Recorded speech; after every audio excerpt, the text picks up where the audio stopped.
sih mereka?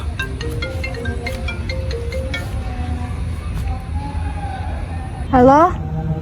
Halo? Kalian di mana sih? Oh, guys.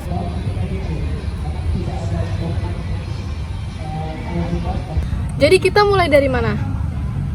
Aku tuh masih bingung. Katanya manusia berasal dari kera. Itu bener nggak sih? Wah, itu mitos, Riz. Nggak sesimpel itu ceritanya. Biar kamu makin ngerti, kami jelasin dari awal aja ya. Boleh. Oke, jadi teori evolusi itu bicara soal tentang bagaimana makhluk hidup berubah seiring waktu. Menurut Darwin, perubahan itu terjadi lewat seleksi alam. Nah, makhluk hidup yang bisa beradaptasi sama lingkungannya bakal bisa bertahan hidup dan punya keturunan. Sementara yang nggak cocok lama-lama bakal punah. Terus contohnya gimana? Nah, contohnya itu misalnya kamu tinggal di kutub utara, Riz. Kalau kamu punya bulu yang tebal, kamu bisa tahan dingin. Tapi kalau bulu tipis, ya udah masuk angin. Itulah kenapa evolusi itu berlangsung dengan sangat lama. Makhluk hidup yang bertahan akan mewariskan sifat-sifat yang cocok untuk anak-anaknya nanti, sehingga mereka dapat berevolusi. Nah, evolusi manusia itu bagian dari teori evolusi Darwin. Jadi, kita dan kera yang modern seperti simpanse itu bukan satu turunan yang sama, tapi mempunyai nenek moyang yang sama sekitar 6-8 tahun yang lalu. Oh, jadi kita sama kera itu sama-sama sepupu gitu? Nah, benar. Misalnya kayak kamu sama Viviar yang sama-sama manusia, tetapi kalian kan mempunyai sifat yang beda jauh. Nah, setelah itu, nenek moyang kita tadi akan berevolusi menjadi beberapa jenis manusia purba. Aku jelasin satu-satu ya. Boleh pinjam laptopnya nggak, Ber? Aku punya filenya. Jadi, aku punya filenya nih, teman-teman.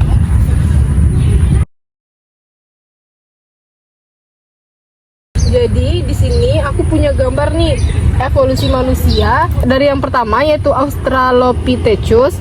Lalu kemudian ada Homo habilis, lalu ada Homo erectus, kemudian ada Homo neanderthalensis, lalu yang terakhir yaitu Homo sapiens atau manusia purba modern. Aku jelasin satu-satu ya.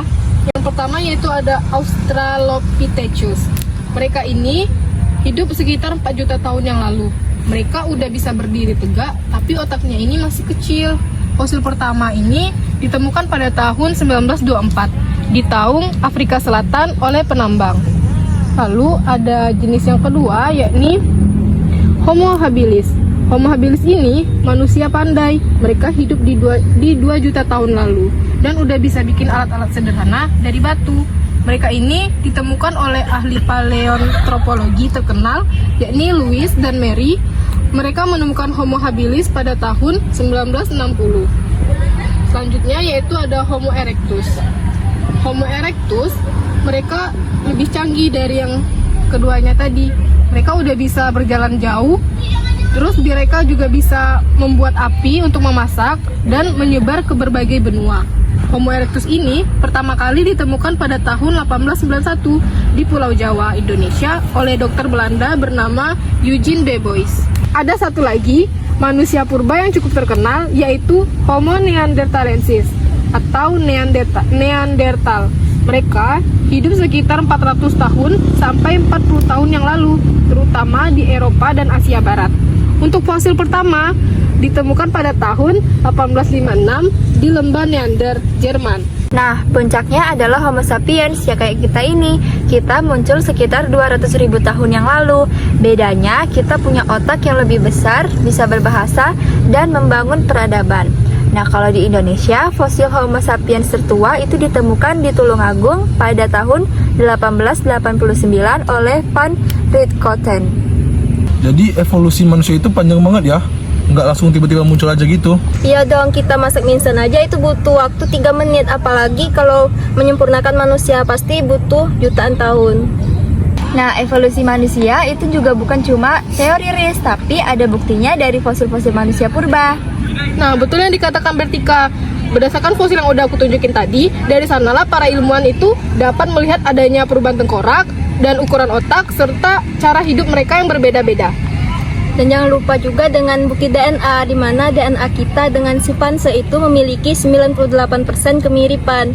Nah, artinya kita dengan simpanse itu mempunyai nenek moyang yang sama. Jadi intinya Darwin itu nggak pernah bilang kalau kita berasal dari kera. Yang benarnya kita dan kera itu punya nenek moyang yang sama. Dan evolusi manusia itu terjadi lewat seleksi alam selama jutaan tahun yang lalu.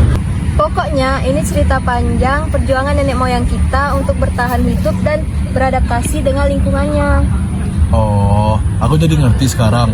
Evolusi manusia itu kayak cerita survivor dari zaman purba ya.